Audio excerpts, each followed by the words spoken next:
I'm joined now by Thobani Zikalala, who is a political analyst, to talk about the State of the Province address. Mr. Zikalala, very good evening to you. Thank you so much for taking the time to speak to us. I want to start talking with the issue of crime. So experts raising concerns about particularly the third quarter crime statistics that were released by the minister, which revealed that Inanda, Umlazi, KwaMashu police stations were among those in the country which recorded the highest number of murders and rapes. This Operation Shanela, will it be up to the task to deal with the high levels of crime, do you think? Good evening, Tsepiso. Good evening to your viewers. I think, first of all, we have an issue where Inanda, Ntuzuma, KwaMashu, Umlazi, and other townships in the province of KwaZulu-Natal, it's not just something new that there have been heavens for crime, especially your murder and rape and violent crimes. It cannot be that in 2023 we are still hearing an idea that we are being told about the rising number of in the crime statistics in the province, but we are hearing very little in terms of measures being put in place. Operation Shanela has been, of course, in the past, a very good measure by government to try and deal with lawlessness, especially when it comes to road traffic and other spaces. It is something that can be welcomed as a measure, but the issue here is that we need to do a very proper profiling of the places that and areas that have this high number of rape, of violent crimes. Because if we don't do that, we will find ourselves solving issues that are on the surface while not dealing with deeper underlying issues that make these areas susceptible to such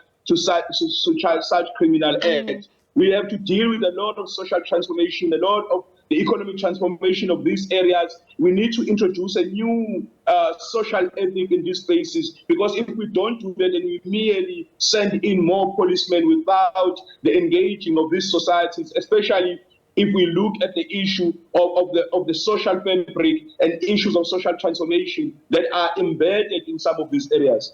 I just want to understand, as you heard some of the criticism from the opposition parties about this goal of smart cities when you're not dealing with the base problem of what leads to crime. Now, just looking at the figures by the ISS, it suggests that in the past decade that crimes of particularly murder and rape have risen by 68% in the last decade. So that exponential rise suggests to me a disconnectedness with the root causes of what leads to these crimes. Of course, one may be forced to agree with some political parties and their reactions.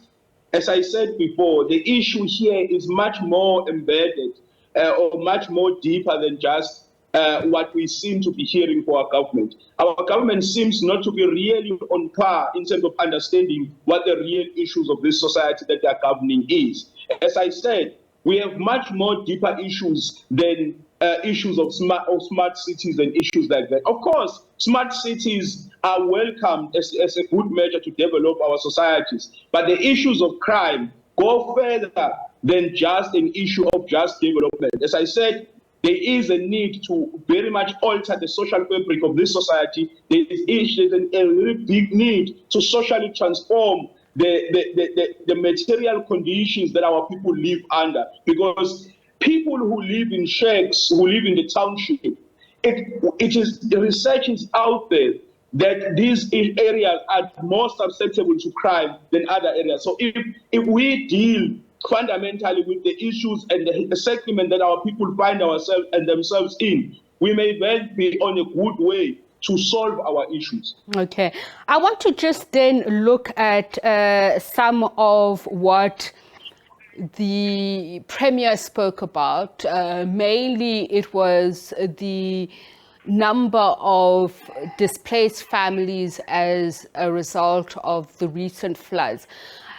There is a contradiction between the numbers that she spoke about.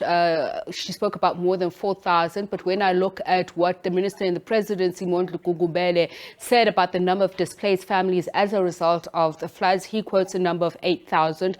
But the Premier also gives the figure of how many temporary shelters have been built and how they've done away with the City Hall accommodation, saying that it's a feat that nobody spent time in those places, particularly during Christmas time. But I'm just wondering, and I was looking at the criticism on Twitter by some of those who are watching that, saying that given the fact that government has allocated so much money, I think it goes somewhere to 13 million rand, if I'm not incorrect, are they working fast enough and efficiently enough? So I would disagree with anyone in government who are saying that they are working fast enough. But also, on the other hand, besides the issue of the fact that people need to be moved to permanent residences, the other issue that the Premier did not bring us into confidence with is to say those people who stay in areas that have been indicated by environmentalists that these areas are susceptible to floods because some people are sitting on floodplains. What is being done to make sure that our people are being moved to places where better human settlements can be built? Because the idea of simply rebuilding on the very same areas that are much more likely to have floods in the future is problematic. Of course, also there is a disconnect. There seems to be a disconnect between the government, the different government departments and government spheres on the work that is being done and how much work needs to be done. When you hear a national minister speaking of a different figure and the Premier speaking of a different figure, and I'm sure if you spoke to the mayor of eThekwini, he will speak of a different figure. It means that there is no real cooperative government that is happening between our departments to make sure that there is coordinated effort to deal with the issues our people are dealing with. I need to ask this final question.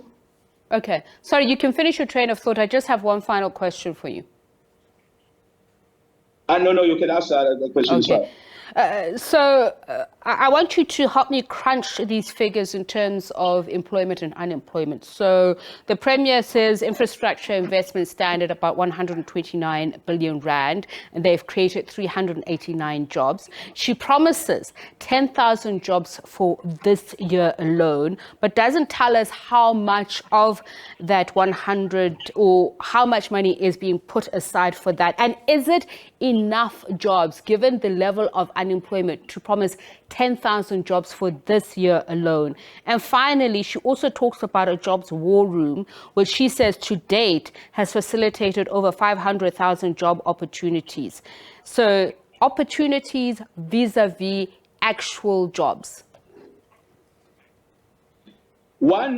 The issue of our government, and this is something that is there from the national government up to the local government, is that our government seems to have adopted this idea that they need to build infrastructure and then they let particular forces, mainly in the private sector, to be the ones who are at the center of the creation of jobs or job opportunities. And that, for me, is a fundamental flaw. The president of the country has spoken before about South Africa being a developmental state. And if South Africa becomes a developmental state, it would mean that it is at the center of creation of job and creation of development in the country. It cannot be that government simply tries to play a role of a referee, but spending so much money in the economy. We need a government that is going to make sure that not only does it build infrastructure, but it clearly invest in the economy to make sure that jobs are created. Because this idea of relying on the private sector to be the ones that creating jobs in the main goes against this idea of a developmental state. To answer you shortly, there's a very big difference between job opportunities and actual jobs. And it's simply, our government is mostly speaking about the creation of job opportunities without the real speaking about actual jobs that have been created. Of course, the 10,000 number that we had today, we've had it before, and we didn't hear from the Premier what has been the progress of the creation of such jobs. And the issue remains how much our government seems to be playing a role in making sure that it's not merely becomes a provider of a conducive environment, a term we always hear, but it simply becomes a critical player in job creation. Infrastructure development can be used as a catalyst to create jobs, but it needs a different set of thinking that does not heavily reliant on the private sector, but is a government-centered approach that makes sure that government, because government is not a profit-seeking machinery, it can be able to create more jobs without having to look at the profit margins. Thobani Zikalala, I wish we had more time because I know I'm asking you really involved questions that require comprehensive answers, but I do appreciate the time that you've taken. Political analyst Thobani Zikalala.